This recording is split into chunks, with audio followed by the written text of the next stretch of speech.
Hello friends, എല്ലാവർക്കും നമസ്കാരം. നിങ്ങളേവരും കാത്തിരിക്കുന്ന നയനയുടെയും ആദർശിന്റെയും ഇന്നത്തെ വിശേഷത്തിലേക്ക് എല്ലാ കൂട്ടുകാർക്കും സ്വാഗതം. എല്ലാവർക്കും നല്ലൊരു ദിവസം ആശംസിച്ചുകൊണ്ട് തന്നെ നമുക്ക് ഇന്നത്തെ വിശേഷത്തിലേക്ക് കിടക്കാം അല്ലേ. അങ്ങനെ തുടങ്ങുമ്പോൾ തന്നെ കാണിക്കുന്ന നമ്മുടെ ദേവയാനിയാണ് കേട്ടോ. അപ്പൊ ദേവയാനി ഇങ്ങനെ മാരാർ വക്കീലിനോട് വർത്താനം പറഞ്ഞുകൊണ്ടിരിക്കുകയാണ്. അങ്ങനെ മാരാറിനോട് നമ്മുടെ ദേവയാനി പറയാ, എൻ്റെ ഉള്ളിൽ എനിക്കിപ്പോൾ ആദർശിനേക്കാളും സ്നേഹം അവളോടാണ്, അവൾ എൻ്റെ ജീവന്റെ ജീവൻ. അപ്പൊ ഇതൊക്കെ മാറി നിന്ന് നമ്മുടെ നയനെ കാണുന്നുണ്ട്. അപ്പൊ മാരാര് പറയുന്നുണ്ട്, അവര് 3 പേര് നല്ല പെൺകുട്ടികളാ, നിങ്ങളുടെ കുടുംബത്തിലേക്ക് വരേണ്ട പെൺകുട്ടികളിൽ ഏറ്റവും യോഗ്യമായ പെൺകുട്ടികൾ തന്നെ അങ്ങോട്ടേക്ക് വന്നിരിക്കുന്നത്. അപ്പൊ ഇത് കണ്ടിട്ട് കൂടുതൽ എന്താ പറയാ, അത്ഭുതപ്പെട്ടുകൊണ്ടാണ് നമ്മുടെ നയന നിൽക്കുന്നത്. അപ്പൊ നയനയ്ക്ക് ഏകദേശം കാര്യങ്ങളൊക്കെ പിടികിട്ടിട്ടോ. ഇവർ സംസാരിക്കുന്നത് എന്താണെന്ന് കേൾക്കുന്നില്ല എങ്കിലും ഏകദേശം മനസ്സിലാവൂലോ. അങ്ങനെ ആ ഓട്ടോക്കാരനോട് പറഞ്ഞു, ചേട്ടാ ഓട്ടോ തിരിച്ചു വിടാൻ പറഞ്ഞു. അങ്ങനെ ഓട്ടോ തിരിച്ചു പോവുകയാണ് കേട്ടോ. ഓട്ടോയിൽ നമ്മുടെ നയന തിരിച്ചു പോവുകയാണ്. പിന്നെ കാണിക്കുന്ന നമ്മുടെ അനിയും അനാമികയാണ്. അങ്ങനെ അനാമിക ഇങ്ങനെ നിൽക്കുന്നത് കണ്ടിട്ട് ഒരു പുച്ഛത്തോടു കൂടി അനി കയറി വരിക. അപ്പൊ അനി കയറി വന്നിട്ട് എന്തൊക്കെയോ പറയാൻ വേണ്ടി ഇങ്ങനെ ആലോചിക്കുന്നുണ്ട് മനസ്സിൽ. നമ്മുടെ അനാമികയാണെങ്കിലോ ഇത് കണ്ടിട്ട് ദേഷ്യം വരികയാണ്. അങ്ങനെ നമ്മുടെ അനി പറഞ്ഞു, ആഹാ എത്തിയോ? അല്ല, നന്ദുവിനെ ജയിലിൽ പോയി കണ്ടിട്ടാണോ വരുന്നത്? അതോ നന്ദു നിന്നെ കാണാമെന്നോ? അല്ല, എങ്ങനെയാന്ന് പറയാൻ പറ്റില്ലല്ലോ. അതുമല്ല, അവള് പുറത്തിറങ്ങില്ലെന്ന് വെല്ലുവിളിച്ചിട്ടല്ലേ പോയത്. നിനക്ക് സന്തോഷമായല്ലോ. എന്താ സംശയം? എനിക്ക് സന്തോഷമായി. നിരപരാധിയായ ഒരു പെൺകുട്ടി, അതും ഈ വീടിന്റെ ബന്ധുവായ ഒരു പെൺകുട്ടി രക്ഷപ്പെട്ടതിൽ എനിക്ക് അതിയായ സന്തോഷം മാത്രമേ ഉള്ളൂ അനാമികെ. അത് മറച്ചു വെക്കേണ്ട കാര്യം എനിക്കില്ലല്ലോ, അത് പ്രകടമാക്കാമല്ലോ. നീ എന്താ വിചാരിച്ചത്? അതെ, ഞാനൊരു കാര്യം പറയാം അനി, അനന്തപുരിക്കാര് വലിയ സ്വാധീനമുള്ളവരാണല്ലോ. അതുകൊണ്ട് കോടതിനെ പോലെ സ്വാധീനിക്കാൻ നിന്റെ മുത്തച്ഛനൊക്കെ കഴിയൂല. അതുകൊണ്ട് അവൾക്ക് ജാമ്യം കിട്ടിയത്. അവൾക്ക് ജാമ്യം മാത്രമല്ലടി കിട്ടിയത്, അവൾ ഈ കേസിലെ പ്രതിയല്ലെന്ന് തെളിയുകയും ചെയ്തു. അവള് തന്നെ അവൾക്ക് വേണ്ടി വാദിച്ചു. അതെന്റെ മുത്തച്ഛന്റെയോ ഈ വീട്ടിലുള്ളവരുടെയോ ഒന്നും എടുക്കല്ല. ഞാൻ പറഞ്ഞല്ലോ, അവക്ക് വേണ്ടി അവളാണ് വാദിച്ച് ജയിച്ചത്.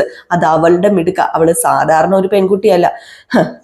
ഇനി ചിലപ്പോ കള്ളക്കേസിൽ കുടുക്കിയവരെ അവൾ അന്വേഷിച്ച് കണ്ടെത്താൻ ശ്രമിച്ചേക്കും. അവർക്ക് കിട്ടാനുള്ളത് കിട്ടുകയും ചെയ്യും. അതുകൊണ്ട് യഥാർത്ഥ പ്രതികൾ നീയും നിന്റെ അച്ഛനും അമ്മയൊക്കെ ആണെങ്കിലേ ഒന്ന് സൂക്ഷിച്ചോ, അതായിരിക്കും നല്ലത്. അങ്ങനെയുള്ള പേടിയൊന്നും ഞങ്ങൾക്ക് ഇല്ലടാ. എന്തിനാടാ ഞങ്ങൾ പേടിച്ച് ജീവിക്കുന്നത്?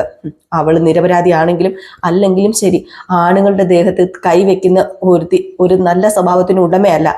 നിന്റെ ഗുഡ് സർട്ടിഫിക്കറ്റ് ഒന്നും അവക്ക് വേണ്ടടി. അവള് നല്ല പെൺകുട്ടിയാണെന്ന് അവളെ അടുത്തറിയാവുന്ന എല്ലാവർക്കും അറിയാം. അത് മാത്രം മതി. നിനക്കായിരിക്കും കൂടുതൽ അറിയാവുന്നത്. അതെ, എന്താ സംശയം?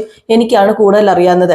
എൻ്റെ ബെസ്റ്റ് ഫ്രണ്ട് എന്ന നിലയിൽ അവളുടെ കാര്യങ്ങൾ A to Z മുതൽ മനസ്സിലാക്കിയ ആളാ ഞാൻ. അവളുടെ അടുത്ത് നിൽക്കാനുള്ള യോഗ്യത പോലും നിനക്കില്ലടേ. നിനക്ക് മാത്രമല്ല, നിന്റെ അച്ഛനും അമ്മയ്ക്കും അവളെ കുറ്റപ്പെടുത്താനോ വിമർശിക്കാനോ ഒന്നും അർഹതയില്ലെന്നാ ഞാൻ പറഞ്ഞു വരുന്നത്. നാണമുണ്ടോ നിനക്ക്? ഇനിയെങ്കിലും മര്യാദയ്ക്ക് ജീവിച്ചൂടെ? അരി, ഞാനൊരു കാര്യം പറയാം. വെറുതെ അവളെ പൊക്കി പറഞ്ഞ് എന്നെ ചൊടിപ്പിക്കാൻ നോക്കണ്ട. ചോടിപ്പിക്കൂടി, ഞാൻ ചോടിപ്പിക്കും. നീ ചോദിച്ചാലും എനിക്കൊന്നുമില്ല. പറയാനുള്ളത് മുഖത്ത് നോക്കി തന്നെ ഞാൻ പറയും. ഇത്രയൊക്കെ ആയല്ലോ. വലിയ കാര്യത്തിന് ഇവിടുന്ന് പോയതാണല്ലോ അവളെ തോൽപ്പിക്കുന്നൊക്കെ പറഞ്ഞുകൊണ്ട്. അല്ല, നിന്റെ അച്ഛൻ സന്തോഷ വാർത്തയായിട്ട് വരുമെന്ന് കരുതിയോ? അയാൾക്ക് കോടതിയിൽ വെച്ച് തല്ല് കിട്ടാതിരുന്നത് ഭാഗ്യം. എൻ്റെ അച്ഛൻ നിന്റെ ആരാടാ? നിന്റെ അച്ഛൻ എന്ന് പറയുന്നത്?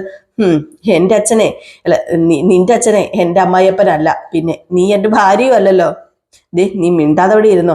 ഈ നന്ദു എന്ന് പറയുന്നവളുടെ അച്ഛൻ്റെയും അമ്മയുടെയും കാര്യങ്ങളൊക്കെ എനിക്കറിയാം. പിന്നെ 2 പെൺമക്കളെ ഇങ്ങോട്ട് കെട്ടിച്ചയച്ചത് എങ്ങനെയാണെന്നും എനിക്ക് നന്നായിട്ട് അറിയാം. ആ കഥയൊക്കെ പാട്ടാടാം. അങ്ങനെ ഒരു കല്യാണം നടന്നതിൽ ഇന്ന് ഏറ്റവും കൂടുതൽ സന്തോഷിക്കുന്നവനാടി ഞാൻ മാത്രമല്ല, ഇവിടെ ഉള്ളവരൊക്കെ. അതും വേറെ ഒന്നും കൊണ്ടുമല്ല, അതുകൊണ്ട് മാത്രമാണ് ഇപ്പൊ നല്ലൊരു മനസ്സുള്ള ഏടത്തിനെ ഈ വീട്ടുകാർക്ക് കിട്ടിയത്. നന്ദുവിനെ പോലെ ഒരു ബെസ്റ്റ് ഫ്രണ്ടിനെ എനിക്ക് കിട്ടിയത്. അത് കാരണം കൊണ്ടാ. പിന്നെ ഇന്ന് നയനേടത്തിയുടെ പേരിൽ അഭിമാനിക്കുന്നത് ഞാൻ മാത്രമല്ല ഈ വീട്ടില്, ഇന്ന് ഒരുപാട് പേരുണ്ട്. പക്ഷെ അവളുടെ അമ്മായിയമ്മയ്ക്ക് അവളെ ഇഷ്ടമല്ലല്ലോ. അവളുടെ അമ്മായിയമ്മ ഇവളെന്ന് അടിച്ചോടിക്കാൻ നോക്കുമല്ലേ. നിന്റെ വല്യമ്മ ഉണ്ടല്ലോ, നിന്റെ വല്യമ്മ അവളുടെ മുഖം കാണാതിരിക്കാൻ വേണ്ടിയിട്ടല്ലേ അവളോട് ആദർശേട്ടനോടൊപ്പം ഓഫീസിലേക്ക് പോകാൻ വേണ്ടി വല്യമ്മ പറഞ്ഞത്. അത് വല്യമ്മയുടെ വിവരക്കേട്. വിവരമില്ലാതെ എന്തെങ്കിലുമൊക്കെ വിളിച്ചു പറയും. ഏടത്തി ഓഫീസിലേക്ക് പോയെങ്കിൽ എൻ്റെ ഏട്ടനും ജ്വല്ലറിക്കും ഒക്കെയാ അതിന്റെ നേട്ടം. ഏടത്തിക്ക് നിമിത്തം ലക്ഷങ്ങളുടെ ലാഭമാണ്, കോടികളുടെ ലാഭമാണ് ഞങ്ങളുടെ ജ്വല്ലറിക്ക് ഉണ്ടായിരിക്കുന്നത്. അതുകൊണ്ട് നീയൊക്കെ എത്ര വിചാരിച്ചാലും ഉണ്ടല്ലോ, ഞാൻ പറയാം, നയനേടത്തിയുടെ ചേച്ചിനെയോ ഒന്നും ഇവിടുന്ന് വെളിയിൽ ഓടിക്കാൻ പറ്റില്ല. അവരെ അനുകരിക്കാൻ നോക്ക്, അല്ലാതെ അവഗണിക്കാനല്ല നോക്കേണ്ടതെന്നൊക്കെ പറഞ്ഞിട്ട് നമ്മുടെ അനി അങ്ങ് പോയി കേട്ടോ. ഇതുകൂടെ കേട്ട് കഴിഞ്ഞപ്പോഴത്തേക്ക് നമ്മുടെ അനാമികയ്ക്ക് ദേഷ്യം വന്ന് ഇങ്ങനെ നിൽക്കുകയാണ്. അപ്പൊ പിന്നെ കാണിക്കുന്ന സീൻ എന്ന് പറഞ്ഞാല് നമ്മുടെ നയനി ഇങ്ങനെ ഇരുന്ന് ആലോചിക്കുകയാണ് കേട്ടോ. അങ്ങനെ നമ്മുടെ നയനി ഇങ്ങനെ പല കാര്യങ്ങളും ആലോചിക്കുന്നു. വേറെ ഒന്നും അല്ല ആലോചിക്കുന്നത്, ദേവയാനിയുടെ കാര്യങ്ങളൊക്കെ തന്നെയാണ്. അപ്പം ദേവയാനി പറഞ്ഞ പഴയ കാര്യങ്ങളും, അതായത് ഈ ഓപ്പറേഷൻ കഴിഞ്ഞ് നമ്മുടെ ദേവയാനിക്ക് നയനിയോട് സ്നേഹമുണ്ടായി തുടങ്ങിയല്ലോ, അന്ന് മുതലുള്ള കാര്യങ്ങളൊക്കെ ഇങ്ങനെ ചിന്തിച്ച് മറിച്ചും തിരിച്ചും ഒക്കെ ഇരുന്ന് ചിന്തിക്കുകയാണ്. കാരണം ഭയങ്കര സംശയമല്ല, ഏകദേശം കാര്യങ്ങളൊക്കെ നമ്മുടെ നയനിക്ക് പിടികിട്ടി കഴിഞ്ഞു. അങ്ങനെ മനസ്സിൽ ഇങ്ങനെ വിചാരിക്കുമോ, നയനെ ഞാനാണ് കരൾ ദാനം ചെയ്തതെന്ന് അറിഞ്ഞു കാണുമായിരിക്കുമോ അമ്മ? അതുകൊണ്ടായിരിക്കുമോ അമ്മ എന്നെ സ്നേഹിക്കുന്നത്, എൻ്റെ വീട്ടുകാരെ സ്നേഹിക്കുന്നത്? ഒരെത്തും പിടിയും കിട്ടുന്നില്ലല്ലോ. ഇതെങ്ങനെയെങ്കിലും അറിഞ്ഞേ പറ്റൂ. ഇതറിഞ്ഞില്ലെങ്കിൽ ശരിയാവില്ല. അമ്മേനെ ഇങ്ങനെ പിന്തുടർന്ന് എല്ലാ ദിവസവും എനിക്കിങ്ങനെ പോകാൻ പറ്റത്തൊന്നുമില്ല. അപ്പോഴത്തേക്കാണെങ്കിൽ വീണ്ടും നമ്മുടെ നയനെ ആലോചിക്കുകയാണ് കേട്ടോ. അപ്പൊ ഈ കരള് നൽകിയതിനെ കുറിച്ച് ഇങ്ങനെ നമ്മുടെ ദേവേനെ ആവർത്തിച്ച് ചോദിക്കുകയും പറയുകയും ഒക്കെ ചെയ്യുന്നത് പെട്ടെന്ന് നിർത്തലാക്കിയല്ലോ. അപ്പൊ അത് നമ്മുടെ നയനി ഇങ്ങനെ ആലോചിച്ചു കഴിഞ്ഞപ്പോഴത്തേക്കും എല്ലാം കൂട്ടി വായിക്കുമ്പം അമ്മയ്ക്കെല്ലാം മനസ്സിലായിട്ടുണ്ട്, അത് ഉറപ്പാണ് എന്ന് നമ്മുടെ നയനെ സ്ഥിരീകരിക്കുകയാണ്. പിന്നെ കാണിക്കുന്ന സീൻ എന്ന് പറയുന്നത് നമ്മുടെ ദേവയാനിനെയാണ് കേട്ടോ. അപ്പൊ ദേവയാനി നേരെ ഓഫീസിലേക്ക് വരും. അപ്പൊ ആദർശ് ചോദിക്കും, ഇതെന്ത് പറ്റി അമ്മ ഒരു മുന്നറിയിപ്പും ഇല്ലാതെ ഇങ്ങോട്ട് വരുന്നത്? എന്താ, എനിക്ക് ഇങ്ങോട്ട് വരാൻ പറ്റില്ലേ? ഇടയ്ക്ക് ഇതുപോലെ മിന്നൽ പരിശോധന നടത്തുന്നത് നല്ലതല്ലേ? ഇവിടെ നീ ഒരുത്തി അപ്പോയിന്റ്മെന്റ് ചെയ്തിട്ടില്ലേ? അവള് നേരെ ചൊവ്വയാണോ പോകുന്നതെന്ന് എനിക്ക് അറിയണമല്ലോ. അതെന്താ അമ്മ അങ്ങനെ പറയുന്നത്? അല്ല, എനിക്ക് മനസ്സിലാവുന്നില്ല. അല്ല, അവൾ ഇവിടെ വന്നതിന് ശേഷം മൊത്തത്തിലൊരു മാറ്റം ഉണ്ടെന്ന് നമുക്ക് അറിയാലോ. മൊത്തത്തിൽ നമ്മുടെ കമ്പനിക്ക് ലാഭം മാത്രമേ ഉണ്ടായിട്ടുള്ളൂ. എന്തായാലും അവള് വലിയ ആശ്വാസത്തിലായിരിക്കുമല്ലോ. കേസിൽ നിന്ന് അനിയത്തി രക്ഷപ്പെട്ടല്ലോ, അത് പിന്നെ പറയേണ്ട കാര്യമുണ്ടോ? അവൾക്ക് മാത്രമല്ല, എനിക്കും അവളുടെ വീട്ടിലുള്ളവർക്കും എല്ലാവർക്കും അതൊരു ആശ്വാസം തന്നെയല്ലേ, സന്തോഷമല്ലേ? നന്ദുവിന്റെ ഭാഗത്ത് തെറ്റൊന്നും ഇല്ലാത്തിടത്തോളം അത് നല്ലതല്ലേ. മാരാർ വക്കീല് കോടതിക്ക് പോയപ്പം കേസ് തോക്കില്ല എന്നൊക്കെ എനിക്ക് അറിയായിരുന്നു. പക്ഷെ ഇവിടെ അവള് തന്നെ കേസ് വാദിച്ച് ജയിച്ചില്ലേ, അത് അവളുടെ മിടുക്ക് തന്നെയാണ്. പക്ഷെ മാരാർ വക്കീല് ആ CCTV ദൃശ്യങ്ങൾ കൈമാറിയത് അതുകൊണ്ട് വക്കീലിന്റെ ആ ഒരു മിടുക്ക് കൊണ്ടെന്ന് പറയാം. പിന്നെ വക്കീല് നമ്മൾ ഫീസൊന്നും കൊടുത്തിട്ടില്ല. അതുപോലെ തന്നെ വക്കീലിന്റെ മുമ്പിൽ നമ്മൾ ആരും ഒന്നും സമീപിച്ചിട്ടില്ല, ഒന്നും പറഞ്ഞിട്ടുമില്ല. പിന്നെ എന്തുകൊണ്ടാണ് ഈ കേസ് ഏറ്റെടുത്തതെന്ന് എനിക്ക് മനസ്സിലാവുന്നില്ല. അതിലെ എനിക്കൊരു വ്യക്തത കുറവുണ്ട് ആദർശേ. ഇടയ്ക്ക് മാരാർ വക്കീലിനെ കാണുമ്പോൾ ഇടയ്ക്ക് നീ അഭിനന്ദനം ഒന്ന് അറിയിച്ചേരെ. അതൊക്കെ ഞാൻ ഫോണിൽ വിളിച്ച് അറിയിച്ചോളാം. എന്നാലും നിന്റെ ഭാര്യയുടെ അനിയത്തിനെയല്ലേ അദ്ദേഹം രക്ഷിച്ചത്, അതിൻ്റെതായ മര്യാദ കാണിക്കണമല്ലോ. പിന്നെ അദ്ദേഹത്തിന് ഒരു ചെലവ് ചെയ്യുന്നതിനും കുഴപ്പമൊന്നുമില്ലല്ലോ. അത് പിന്നെ നയനയും എന്നോട് പറഞ്ഞായിരുന്നു. അവള് പറയൂല്ലോ. അത് പിന്നെ അവളിപ്പോ ഇവിടുത്തെ ചീഫ് ഡിസൈനർ അല്ലേ, അതുകൊണ്ട് അവളുടെ ക്യാബിനിലുണ്ട്. അല്ല, അവളുടെ ക്യാബിനിലേക്ക് അമ്മ വരുന്നുണ്ടോ? എനിക്ക് അവളുടെ ക്യാബിനിലേക്ക് പോകേണ്ട കാര്യമൊന്നുമില്ല, അതിന്റെ ആവശ്യമൊന്നും എനിക്കില്ല. ഞാൻ എന്തിനാ വെറുതെ അവളുടെ ക്യാബിനിലേക്ക് പോകുന്നത്? സത്യം പറഞ്ഞാൽ ഇവിടെ അടുത്തൊരു ഫ്രണ്ടിനെ കാണാൻ പോയപ്പോൾ ഞാൻ ഇങ്ങോട്ട് കയറിയെന്നേ ഉള്ളൂ. പിന്നെ ഇവിടുത്തെ സ്റ്റാഫിനെയൊക്കെ കണ്ടിട്ട് കുറെ നാളായില്ലേ, എല്ലാവരെയും ഒന്ന് കാണാമെന്ന് കരുതി ഞാൻ എല്ലാവരെയും ഒന്ന് കണ്ടിട്ട് വരട്ടെ എന്നും പറഞ്ഞിട്ട് നമ്മുടെ ദേവയാനി അങ്ങ് പോവുകയാണ് കേട്ടോ. ദേവയാനി സത്യത്തിൽ നമ്മുടെ നയനെ കാണാൻ വന്നതാണ്, സ്റ്റാഫിനെ കാണാനൊന്നും വന്നതല്ല. ഇതിലൊരു കള്ളച്ചിരിയൊക്കെ ചിരിച്ചാണ് അങ്ങ് പോകുന്നത്. നമ്മുടെ ആദർശ് ഇങ്ങനെ മനസ്സിലപ്പോൾ എന്തൊക്കെയോ ഇങ്ങനെ വിചാരിക്കണം, ഇത് എന്ത് പറ്റി അമ്മയ്ക്കൊരു മാറ്റം, ഇത് എന്തായിരിക്കും അമ്മയുടെ ഈ മാറ്റത്തിന് പിന്നിൽ നമ്മുടെ ആദർശ് മനസ്സിൽ വിചാരിക്കുന്നുണ്ട്. അതായത് ഈ സീൻ കഴിഞ്ഞ് പിന്നെ കാണിക്കുന്ന സീൻ എന്ന് പറഞ്ഞാൽ നമ്മുടെ നന്ദും കൂട്ടുകാരും കൂടെ വേണുവിനെ രേവതിനെ അടിക്കാൻ പോകുന്ന ഒരു കിടിലൻ സീൻ തന്നെയാണ് കേട്ടോ. അങ്ങനെ അവര് പതുക്കെ രാത്രിയിൽ വന്ന് വേണുവിന്റെ രേവതിയുടെ വീട്ടിന്റെ മുറ്റത്ത് നിൽക്കുകയാണ്. അങ്ങനെ എല്ലാവരും ഹെൽമെറ്റ് വെച്ചിട്ടാട്ടോ വന്നേക്കുന്നത്. അങ്ങനെ നന്ദു എല്ലാവരും ഓർമ്മിപ്പിക്കുന്നുണ്ട്, ഹെൽമെറ്റ് വെച്ചോ നിങ്ങൾ എല്ലാവരും, എന്റെ മുഖം കണ്ടാലും പ്രശ്നമില്ല, നമ്മൾ ചെയ്യുന്നതിനേക്കാൾ ഒരുപാട് തെറ്റുകൾ അവളുടെ അച്ഛനും അമ്മയും ചെയ്തു കഴിഞ്ഞു, അതുകൊണ്ട് എന്റെ മുഖം കണ്ടാലും എനിക്കൊരു പ്രശ്നമില്ല, കേസ് വന്നാലും അനാമിക അനന്തപുരി തറവാട്ടിൽ നിന്ന് പുറത്തു പോകുകയുള്ളൂ. എന്നാ പിന്നെ അവളെ പുറത്താക്കണം നന്ദു, എന്തിനാ വെറുതെ വെച്ച് താമസിപ്പിക്കുന്നത്? ഇപ്പൊ വേണ്ട, അവള് തന്നെ പുറത്ത് പോയിക്കോളൂ, നമുക്ക് അതുപോലെയുള്ള കാര്യങ്ങൾ ചെയ്യാലോ. നാളെ പുറത്തു പോകാൻ റെഡി ആയിട്ട് തന്നെ അവൾ അവിടെ നിൽക്കുന്നത്, അവളുടെ ജീവിതമേ വഴിമുട്ടിക്കഴിഞ്ഞു എന്നൊക്കെ പറഞ്ഞിട്ട് ഇവര് നേരെ അകത്തേക്ക് കയറി പോവുകയാണ് കേട്ടോ. അങ്ങനെ അകത്തേക്ക് നേരെ കയറി പോവല്ല, ബതിൽ ചാടുകയാണ് ചെയ്യുന്നത്. കയ്യില് നല്ല മൂട്ടം പത്തക്കോലൊക്കെ പിടിച്ചിട്ടാണ് ഇവര് മൂന്ന് പേരുണ്ട് കേട്ടോ. 3 പേരും കൂടെ ഗേറ്റ് ചാടി അകത്തേക്ക് വന്നത്. അപ്പോഴത്തേക്കും നമ്മുടെ നന്ദു പറഞ്ഞു, കോളിംഗ് ബെൽ അടിച്ചു കഴിഞ്ഞിട്ടുണ്ടെങ്കിൽ വാതിൽ തുറക്കില്ലെന്ന് ഉറപ്പാ, നിനക്ക് വാതിൽ കുത്തി തുറക്കാനുള്ള പ്രത്യേക കഴിവുണ്ടല്ലോ രാകേഷ്, അതുകൊണ്ട് നമുക്ക് പിന്നാമ്പുറത്തെ വാതിൽ വഴി അകത്തേക്ക് കയറാം. ഓക്കെ സെറ്റ്, ഞാൻ തകർക്കൂടി എന്നു പറഞ്ഞിട്ട് നമ്മുടെ രാകേഷും അങ്ങനെ ഇവര് പിന്നാമ്പുറത്തൂടെ വാതിൽ കുത്തി തുറന്ന് അകത്ത് കയറുകയാണ് കേട്ടോ. ഈ സമയത്താണെങ്കിൽ ഒന്നും അറിയാതെ വേണുവും രേവതിയും അവിടെ കിടക്കുകയായിരുന്നു. രേവതിക്കും വേണുവിനും ഇതൊന്നും അറിയത്തില്ലോ. വാതില് തട്ടിയിട്ടുണ്ടെങ്കിൽ അവർ തുറക്കില്ല, അത് വേറെ കാര്യം. അപ്പം രണ്ടുപേരും ഭയങ്കര ഉറക്കമാണ് കേട്ടോ ഈ ഒരു സമയത്ത്. അപ്പൊ എന്തോ ഒരു പാത്രം ചാടുന്ന ഒരു ശബ്ദം കേട്ടിട്ട് പെട്ടെന്ന് നമ്മുടെ രേവതി ഇങ്ങനെ എണീക്കുകയാണ്. പിന്നെ പെട്ടെന്ന് രേവതി എണീറ്റ് ചുറ്റുമൊക്കെ ഒന്ന് നോക്കുകയാണ് കേട്ടോ. എന്നിട്ട് വേണുവിനോട് പറഞ്ഞു, ദേ എണീക്ക് വേണുവേട്ട, എന്തോ സൗണ്ട് കേൾക്കുന്നു. എന്താ, എന്ത് സൗണ്ടാ? എന്ത് സംഭവിച്ചാലും കൂർക്കം വലിച്ചു കിടന്ന് ഉറങ്ങിക്കോണം. ദേ എന്താ സൗണ്ട് കേൾക്കുന്നതെന്ന് ഞാൻ പറഞ്ഞില്ലേ, എണീക്ക് വാ, നമുക്ക് പോയി നോക്കാം. എന്താ ഈ നട്ടപ്പാതിരയ്ക്ക് നിനക്ക്? എന്നിട്ട് ഞാൻ ശബ്ദമൊന്നും കേട്ടില്ലല്ലോടി. എങ്കിൽ പിന്നെ ഞാൻ കേട്ടു, ഞാൻ പറഞ്ഞില്ലേ ഞാൻ കേട്ടെന്ന്. വാ വന്ന്, എന്തൊക്കെയോ ശബ്ദം കേൾക്കാം. ദേ നീ വെറുതെ സ്വപ്നം കണ്ടതായിരിക്കും. സ്വപ്നമൊന്നും അല്ല. അപ്പോഴത്തേക്കും വീണ്ടും അടുത്ത പാത്രം ചാടുന്ന സൗണ്ട് കേട്ടു കേട്ടോ. അപ്പൊ വേണു പറഞ്ഞു, ഇപ്പം കേട്ടല്ലോ ഞാൻ, ശരിയാണല്ലോ. ഞാൻ പറഞ്ഞത് സ്വപ്നമല്ലെന്ന് ഇപ്പൊ മനസ്സിലായില്ലേ? വാ നമുക്ക് പോയി നോക്കാം. ഈശ്വര, ഇനി വല്ല പൂച്ച അകത്ത് കയറിയൊന്നും അറിയത്തില്ല. ഇനി പൂച്ചയെ പോലെ പതുങ്ങി നടക്കുന്ന മനുഷ്യന്മാരാണെങ്കിലോ, എന്റെ പൊന്നു മനുഷ്യ, നിങ്ങൾ പേടിപ്പിക്കാതെ. വേറെ പണിയില്ലേ നിങ്ങൾക്ക്? അതെ, മനുഷ്യന്മാരൊന്നും അല്ല, വാതിൽ പൂട്ടിയിട്ടേക്കുമല്ലേ നമ്മള്, അത് പൂച്ച തന്നെ ആയിരിക്കും. വാ മനുഷ്യ, നിങ്ങൾ ഇങ്ങോട്ട്, ജനലിന്റെ ഇടയ്ക്കൂടെ വല്ലതും കയറിയതായിരിക്കും എന്ന് പറഞ്ഞുകൊണ്ട് നമ്മുടെ വേണുവിനെ വിളിച്ചുകൊണ്ട് നമ്മുടെ രേവതി പോവുകയാണ് കേട്ടോ. പതിയെ പതിയെ പോകുന്നു. പതിയെ പതിയെ ചെന്ന് കഴിഞ്ഞതും നമ്മുടെ വേണൂരെ രേവതിനെ തല്ലി തല്ലി തല്ലി ചതച്ച ഒരു പരുവാക്കാണ് കേട്ടോ. എണ്ണി എണ്ണി എണ്ണി എണ്ണി പറഞ്ഞാണ് നമ്മുടെ നന്ദു തല്ലി തല്ലി തല്ലി ചതയ്ക്കുന്നത്. അറിയാലോ നമ്മുടെ നന്ദുവിന്റെ വൈരാഗ്യം എന്താണെന്ന്. ഏതായാലും മുഖമൊക്കെ മാറ്റിയിട്ട് ഞാൻ നന്ദു തന്നെയാണ് എന്നും പറഞ്ഞ് തന്നെയാണ് കേട്ടോ നമ്മുടെ നന്ദു തല്ലുന്നത്.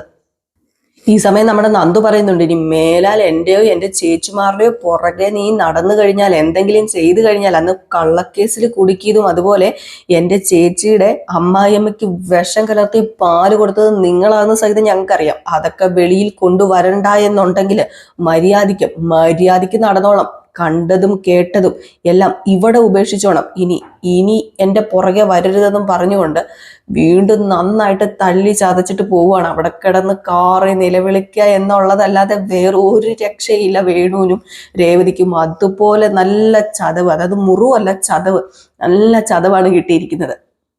പിന്നെ കാണിക്കുന്ന സീൻ നമ്മുടെ ഗോവിന്ദനെയും അതുപോലെ കനകേനെയാണ് കേട്ടോ. ഗോവിന്ദനും കനകയും നമ്മുടെ നന്ദുവിനെ കാണാഞ്ഞിട്ട് ഇങ്ങനെ വിഷമിക്കുക. അപ്പം ഗോവിന്ദ പറയും, ഈ പെണ്ണ് എവിടെ പോയെന്ന് അറിയത്തില്ല, വിളിച്ചിട്ടാണെങ്കിൽ എടുക്കുന്നുമില്ല, ഇത് എവിടെ പോയതായിരിക്കും കനകയെന്ന് ഇങ്ങനെ ചോദിച്ചപ്പം കനക പറഞ്ഞു, എനിക്കറിയാമോ. ആ സമയത്താണ് നമ്മുടെ നന്ദു വരുന്നത്. അപ്പം നന്ദു വരുന്നത് കണ്ടതും മകള് വന്നിട്ടുണ്ട് എന്ന് പറഞ്ഞ് നേരെ ചെല്ലുകയാണ്. അപ്പം നന്ദു അകത്തേക്ക് കയറി വന്നിട്ടോ. അകത്തേക്ക് കയറി വരുന്നത് തന്നെ കാണുമ്പോൾ അറിയാം, പതുങ്ങിയാണ് കയറി വരുന്നത്. അപ്പൊ നമ്മുടെ ഗോവിന്ദൻ ചോദിച്ചു, എവിടെ പോയിട്ടാ വരുന്നത്? അതെന്നെ ചിലര് കള്ളക്കേസ് കുടുക്കിയില്ലേ, അവരെ കാണാൻ വേണ്ടി പോയതാ. എന്താ, നീ അനാമികയുടെ വീട്ടിലേക്ക് പോയോ? പോകുക മാത്രമല്ല, ഞാൻ ആവശ്യത്തിലേറെ കൊടുത്തിട്ടുമുണ്ട്. ഞാനും എൻ്റെ ഫ്രണ്ട്സും കൂടി കാണേണ്ട രീതിയിൽ തന്നെയാണ് അവരെ കണ്ടത്. ഇനി ഒരിക്കലും അവർ എണീറ്റ് നടക്കത്തില്ല. അല്ല മോളെ, അടുത്ത പോലീസ് ക്യാമ്പിനിൽ നിനക്ക് പോണമെന്നില്ലേ? അത് പിന്നെ പോകും ഞാൻ. എടാ നന്ദോട്ടെ, കേസായി കഴിഞ്ഞാൽ എന്നാ ചെയ്യും? കേസായി കഴിഞ്ഞാൽ അങ്ങ് കേസാകട്ടെ, അതിന്റെ പേരിൽ എൻ്റെ ജോലി തീർച്ചാലും എനിക്ക് പ്രശ്നമൊന്നുമില്ല. ഞാൻ ചെയ്യേണ്ടത് ചെയ്തു. അങ്ങനെ എൻ്റെ ജോലി പോയതാൽ പലതിനും അനാമികയും അവളുടെ അച്ഛനും അമ്മയും സമാധാനം പറയേണ്ടി വരും. ആദർശേട്ടൻ്റെ അമ്മ ഹോസ്പിറ്റലിലായതിന് പിന്നില് ഉള്ള കഥകളൊക്കെ വെളിയിൽ വരും. ഇതൊക്കെ ധരണം ചെയ്യാൻ പറ്റുമെങ്കിൽ അവർക്ക് കേസുമായിട്ട് മുന്നോട്ട് പോകാൻ കഴിയും. അല്ലാത്ത പക്ഷം അവർ കേസുമായിട്ട് മുന്നോട്ടേക്ക് പോവില്ല. പിന്നെ ആദർശേട്ടന്റെ അമ്മ അവർക്ക് കൊടുത്ത ആ ഒരു നെക്ലേസ് ഉണ്ടല്ലോ, അത് കാണാതെ പോയല്ലോ, അതിന് ഉത്തരവും പറയേണ്ടി വരും അമ്മേ. അല്ല മോളെ, ഇതിന്റെ വല്ല ആവശ്യം ഉണ്ടായിരുന്ന അച്ഛാ, ഇതിന്റെ ആവശ്യം ഉണ്ടായിരുന്നു. നിരപരാധി ആയ എന്നെ പോലീസ് വാഹനത്തിൽ കയറ്റിക്കൊണ്ട് പോയി. ഒരു ദിവസം മുഴുവനും ഞാൻ പോലീസ് സ്റ്റേഷനിൽ കിടന്നില്ലേ, അതിനുശേഷം കോടതിയിലും കയറ്റിയില്ലേ. ഇതൊക്കെ ഒരു പെൺകുട്ടിയെ സംബന്ധിച്ചിടത്തോളം താങ്ങാവുന്നതിലും അപ്പുറം തന്നെയാണ്. അറിയാലോ, ഇത്രയും സംഭവിച്ചിട്ടും നമ്മളൊന്നും പ്രതികരിക്കാതെ മാറി നിന്ന് കഴിഞ്ഞാലേ നമുക്ക് കഴിവില്ലെന്ന് തോന്നും. അതുമല്ല, ഇത് പിന്നെ അവളുടെ അച്ഛനും അമ്മയും ഒക്കെ ഒരു ശീലമാക്കും. അല്ല മോളെ, നീ എന്തൊക്കെയാ അവര് ചെയ്തത്? അവര് നീ തല്ലിയോ? ചെയ്യേണ്ടതൊക്കെ ഞാൻ ചെയ്തു, തല്ലി ചതച്ചു. വേണുവിന്റെ ഭാര്യയുടെയും ശരീരം ഉണ്ടല്ലോ, തല്ലി തല്ലി തല്ലി ചതച്ചിട്ടാ ഇങ്ങോട്ടേക്ക് പോകുന്നത്. പ്രത്യേകിച്ച് വേണുവിന്റെ. അല്ല, ഇനിയിപ്പം അത് മോളാണെന്ന് അറിഞ്ഞിട്ട് അനന്തപുരിയിൽ എന്തെങ്കിലും കുഴപ്പം ഉണ്ടാവുമോ? ഒരു കുഴപ്പം ഉണ്ടാവില്ല അച്ഛാ, ഒരു കുഴപ്പം ഉണ്ടാവില്ല. ആദർശേട്ടന് അറിയാം എന്നെ കൊടുക്കാൻ നോക്കിയത് അനാമികയുടെ അച്ഛൻ തന്നെയാണെന്ന്. എല്ലാത്തിനും ഒരു പരിധിയുണ്ട് അച്ഛാ, സഹിക്കുന്നതിനും ക്ഷമിക്കുന്നതിനും. അത് കഴിഞ്ഞാൽ നമ്മൾ പ്രതികരിക്കുക തന്നെ വേണം. ഇനി അവളോ അവളുടെ അച്ഛനോ അമ്മയോ കാരണമില്ലാതെ എൻ്റെ അടുത്ത് വന്നാൽ അതിൻ്റെ ഇരട്ടിയായിട്ടായിരിക്കും 3 എണ്ണത്തിനും കിട്ടാൻ പോകുന്നത്. ഇപ്പം അച്ഛനും അമ്മയ്ക്കും അല്ലേ കിട്ടിയുള്ളൂ. അനാമികയ്ക്ക് ഇതുവരെ കിട്ടേണ്ട രീതിക്ക് ഒന്നും കിട്ടിയില്ല. അന്ന് ഇവിടെ വന്ന് പ്രശ്നം ഉണ്ടാക്കിയപ്പോൾ നല്ലതുപോലെ മേല് നോവിച്ചില്ല. അതുകൊണ്ട് അവള് വീണ്ടും വീണ്ടും തല്ല് എരന്ന് മേടിക്കാൻ ശ്രമിച്ചുകൊണ്ടിരിക്കുന്നത്. അവക്കും ഞാൻ കൊടുക്കുന്നുണ്ട് എന്ന് പറഞ്ഞിട്ട് നമ്മുടെ നന്ദു കയറി പോവുകയാണ് കേട്ടോ. ഇതൊക്കെ കണ്ടിട്ട് ഗോവിന്ദനും കനകയ്ക്കും വല്ലാത്ത പേടിയാവും. അങ്ങനെ കനക പറയുക, എന്താ ഇനിയിപ്പം ചെയ്യുക ഗോവിന്ദേട്ടാ, ഇതിപ്പോ എന്തായി തീരും? ഇവിടുന്ന് രാത്രി ഇറങ്ങി പോയപ്പോഴേ നമ്മൾ തടയേണ്ടതായിരുന്നു. അതെങ്ങനെയാ? ഞാൻ ചെന്ന് പിടിച്ചപ്പം നിൽക്കാതെ സ്കൂട്ടറിൽ കയറി പോവുകയല്ലേ ചെയ്തത്. നമ്മളങ്ങനെ പിടിച്ചാൽ നിൽക്കുമോ അവള്? എനിക്കറിയില്ല, ഈ പെണ്ണ് തലവേദന വരുത്തി വെക്കുന്നു പറഞ്ഞ് നമ്മുടെ കനക അങ്ങ് പോയി. ഗോവിന്ദനും വല്ലാത്തൊരവസ്ഥയിൽ ഇങ്ങനെ നിൽക്കുകയാണ്. പിന്നെ കാണിക്കുന്ന സീൻ എന്ന് പറഞ്ഞാല് നമ്മുടെ ദേവയാനി ചായയൊക്കെ ഇട്ടുകൊണ്ട് നിൽക്കുകയാണ് കേട്ടോ. വളരെ സന്തോഷത്തോടു കൂടി എപ്പോഴും ചിരിച്ച മുഖമാണ് കേട്ടോ ഇപ്പോൾ. ഇപ്പം ദേവയാനി ഭയങ്കര സന്തോഷത്തോടൊക്കെ കൂടി ഇങ്ങനെ ചായ ഇട്ടുകൊണ്ട് നിൽക്കുകയാണ്. അപ്പോഴത്തേക്കുമാണ് നമ്മുടെ നയന പതിയെ കയറി വരുന്നത് അങ്ങോട്ടേക്ക്. നയനെ നോക്കിയപ്പോഴത്തേക്കും അമ്മായിയമ്മ ഇങ്ങനെ ചായയൊക്കെ ഇടുന്നു. ഇത് കണ്ടിട്ട് നമ്മുടെ നയനയ്ക്കും ഭയങ്കര സന്തോഷം. നയന ഏതായാലും പതുക്കെ അടുത്തേക്ക് വന്നു കേട്ടോ. അടുത്തേക്ക് വന്നു കഴിഞ്ഞപ്പോഴത്തേക്കും നമ്മുടെ ദേവയാനി ചോദിച്ചു, വെറുതെ ഇങ്ങോട്ടേക്ക് വരണ്ടെന്ന് ഞാൻ പറഞ്ഞതല്ലേ, എന്തിനാ ഇങ്ങോട്ടേക്ക് വന്നത്? അത് പിന്നെ വരുന്നതിൽ എന്നാ പ്രശ്നം ഇരിക്കുന്നത്? അമ്മേനെ ഒന്ന് സഹായിക്കാൻ പറ്റുമെങ്കിൽ അത് നല്ലതല്ലേ. നീ എന്നെ സഹായിക്കണ്ട, ഞാൻ നിന്നോട് പറഞ്ഞതാണല്ലോ. ഒന്നിലും കൈ വെക്കുകയും വേണ്ട, അതാ എനിക്ക് നല്ലത്, ഇവിടെ ഉള്ളവർക്ക് നല്ലത്. നീ ഉണ്ടാക്കുന്ന ഒന്നും എനിക്ക് വിശ്വാസമില്ല, ഒന്നും വിശ്വാസത്തോടു കൂടി എനിക്ക് കഴിക്കാൻ പറ്റത്തില്ല. അല്ല, നീ എന്തിനാ ചിരിക്കുന്നത്? നീ ചിരിച്ചോണ്ട് നിൽക്കുന്നത് ഒരുമാതിരി കളിയാക്കുന്നത് പോലെ. ഒന്നുമില്ല, അമ്മയുടെ ഓരോരോ സ്വഭാവങ്ങൾ ഞാനിങ്ങനെ ആലോചിച്ചു പോയതാ. എൻ്റെ സ്വഭാവത്തിന് ഒരു കുഴപ്പമില്ല, നീ കൂടുതൽ കുഴപ്പമുണ്ടാക്കാതിരുന്നാ മതി. ഞാൻ പൊട്ടിക്കൊന്ന് ഒതുങ്ങിയിട്ടുണ്ട്, അത് ശരിയാ. അത് ഞാൻ എൻ്റെ മോനെ കരുതി മാത്രം ഒന്ന് ഒതുങ്ങിയത്. അതുകൊണ്ട് നീ രക്ഷപ്പെട്ടെന്ന് വേണം കരുതാൻ, അല്ലാതെ നീ ഇവിടെ വലിയ അഹങ്കരിച്ച് നിൽക്കുമൊന്നും വേണ്ട. അത് പിന്നെ എനിക്കൊരു അഹങ്കാരവും ഇല്ല. അമ്മേനെ ഏതൊരു തരത്തിലും സഹായിക്കാൻ കഴിയുന്നതല്ലേ എൻ്റെ സന്തോഷം. അത് നിന്റെ സന്തോഷമാണെങ്കിൽ അതെന്റെ ദുഃഖമാ. പറഞ്ഞത് മനസ്സിലായല്ലോ. അപ്പോഴത്തേക്കുമാണ് നമ്മുടെ അനാമിക വന്നിട്ട്, വാ മോളെ ചായ വേണോ? അല്ല, അനാമിക വന്നപ്പോൾ നമ്മുടെ ദേവയാനി ഭയങ്കര സന്തോഷത്തോടു കൂടി, വാ മോളെ, മോൾക്ക് ചായ വേണോന്ന് ചോദിച്ചു. അപ്പം പറഞ്ഞു, എനിക്ക് ചായയും വേണ്ട, ഒരു കോപ്പും വേണ്ട. ഇന്നലെ രാത്രി നടന്ന സംഭവം എന്താണെന്ന് അറിയാമോ? ഇന്നലെ രാത്രി അച്ഛനെയും അമ്മയും വീട്ടിൽ കയറി ആരൊക്കെയോ ചേർന്ന് തല്ലി. അയ്യോ മോളുടെ അച്ഛനും അമ്മേനെയും തല്ലിന്നോ? തല്ലി. അതാരാണെന്നൊക്കെ ഈ നിൽക്കുന്ന നയനയ്ക്കറിയാം. അതെങ്ങനെ ഞാൻ അറിയാനാ? തല്ലുകൊണ്ടത് എൻ്റെ അച്ഛനും അമ്മയ്ക്കും ആണെങ്കിൽ തല്ലിയത് നിന്റെ അനിയത്തിയും ഫ്രണ്ട്സും ആയിരിക്കും. അറിയാത്തതും കേൾക്കാത്തതുമായ കാര്യങ്ങൾ പറയാതെ. അല്ലെങ്കിലും അവളെ ചിലരൊക്കെ കള്ളക്കേസിൽ കൊടുക്കാൻ ശ്രമിച്ചതാ. അത് ശ്രമിച്ചത് ഞാനും എൻ്റെ അച്ഛനും കൂടെ ആണെന്നാണല്ലോ എല്ലാവരും പറയുന്നത്. അതുകൊണ്ട് അതിന്റെ പ്രതികാരമായിരിക്കും തീർത്തത് അല്ലേടി? മനഃപൂർവ്വം നീ തല്ലിപ്പിച്ചതല്ലേ? അങ്ങനെയാണെങ്കിൽ അത് തെളിയിക്കാൻ നോക്കാം അനാമികെ, അത് കേസാക്കാൻ നോക്കാം. കേസാക്കണോ വേണ്ടയോ എന്നൊക്കെ ഞങ്ങൾ തീരുമാനിച്ചോളാം, ഇവിടെ വേറെ ആരും തീരുമാനിക്കണ്ട. ഞാനങ്ങ് വീട്ടിലേക്കൊന്ന് പോട്ടെ വല്യമ്മ, ഞാൻ പോയിട്ട് വരാം. അല്ല മോളെ, പരിക്ക് ഒരുപാടുണ്ടോ? നല്ല ചതവുണ്ടെന്ന് അമ്മ വിളിച്ചപ്പോൾ പറഞ്ഞത്. അതുകൊണ്ട് ഞാനൊന്ന് പോട്ടെ എന്നും പറഞ്ഞുകൊണ്ട് പോവുകയാണ് കേട്ടോ നമ്മുടെ അനാമിക.